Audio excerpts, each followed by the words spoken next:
Komisi Junior Mertua Penggabean dari kelompok TA 2022-2023 18B akan mempresentasikan tugas akhir saya dengan judul Pengujian Equivalence Partitioning dan Cognitive Walkthrough pada website training Prama.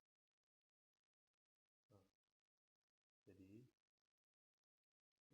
sebagai objek kajian tugas akhir saya yaitu website training Prama ini adalah website yang dimiliki oleh Prama Burma Serba, yaitu subunit dari PT Tripursa Karya Lestari yang digunakan untuk meningkatkan kualitas dari para karyawan, yaitu sumber daya manusianya, dalam meningkatkan kemampuan mereka pada perusahaan tersebut. Jadi pada website ini terdapat fitur kuis maupun tugas yang dapat membantu karyawan dalam meningkatkan kualitas mereka. Jadi yang melatar belakangi tugas akhir ini adalah pada penggunaannya di website training Prama ini mengalami banyak sekali kendala. HRD mengatakan bahwa beliau bingung dalam melihat user interface dari beberapa fitur yang ada, dan kemudian HRD juga mengatakan bahwa beliau melihat ada fitur yang tidak bekerja dengan baik pada website tersebut. Jadi dapat disimpulkan bahwa website training Prama ini memiliki masalah baik dalam bentuk fungsional, yaitu karena terdapat fitur-fitur yang tidak bekerja dengan baik, maupun dalam bentuk non-fungsional, yaitu user interface-nya yang kurang nyaman bagi HRD maupun karyawan yang menggunakannya. Jadi pengujian pun perlu dilakukan untuk mencari tahu permasalahan apa aja yang terjadi, baik fungsional maupun non-fungsional, pada website training Prama, agar seluruh permasalahan yang terjadi pada website tersebut dapat diselesaikan dengan baik. Jadi pada website training Prama itu terdapat beberapa fitur. Yang pertama ada fitur adminnya. Di fitur admin ada login, dashboard, manajemen materi, manajemen kuis, manajemen SOP, papan peringkat, manajemen akun karyawan, manajemen data karyawan, daftar ulang tahun bulan ini, manajemen pengumuman, manajemen jabatan, manajemen divisi, dan manajemen lokasi. Semua fitur-fitur ini digunakan oleh admin untuk memberikan tugas maupun kuis kepada karyawan untuk meningkatkan kualitasnya.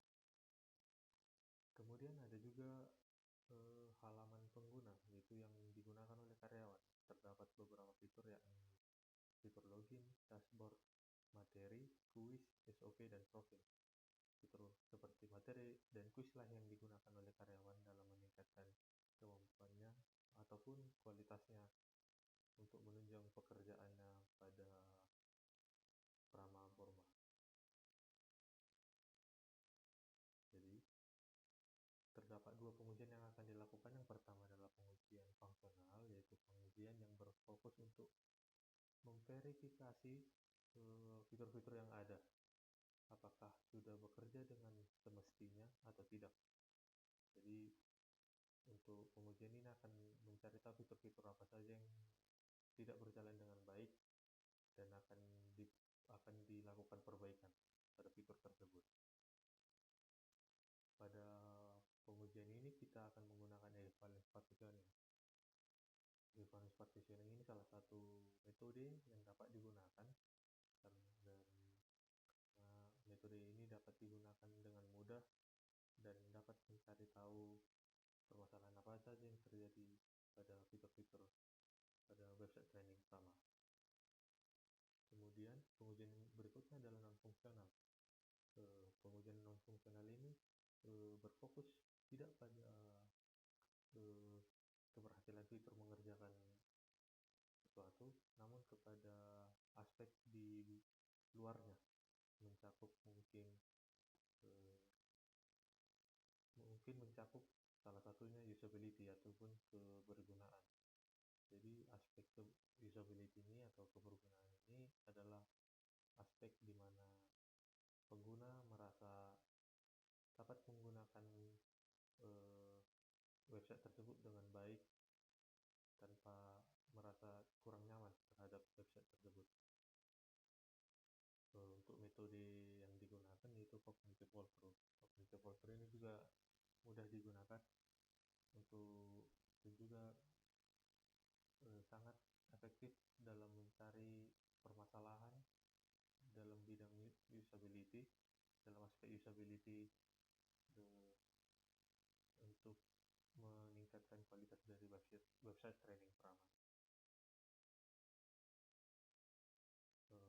Dalam pengujiannya ditemukan pada pengujian equivalence vertikal ini ditemukan 24 tes skenario yang bermasalah serta 7 tes skenario yang bermasalah pada halaman user. Ini akan dibawa ke analisis dan akan dilakukan perbaikan di tahap berikutnya. Pada kognitif juga ditemukan 40 masalah oleh expert 1, 29 masalah oleh expert 2, dan 27 masalah oleh expert 3. Masalah-masalah tersebut juga akan dianalisis dan akan ditemukan solusi perbaikannya di tahap berikutnya. Setelah menganalisis masalah yang terjadi, kemudian didapatkanlah solusi perbaikan dan akan diterapkan pada website training Prama. Berikut ditampilkan tampilan terbaru dari website training Prama yang telah diperbaiki selama sebanyak 2 kali pengujian. Berikut menjadi tampilannya, dan berikut juga tampilan dari dashboard menunjukkan tampilan admin dalam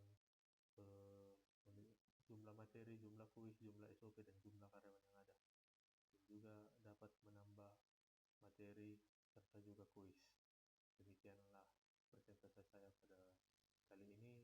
Terima kasih.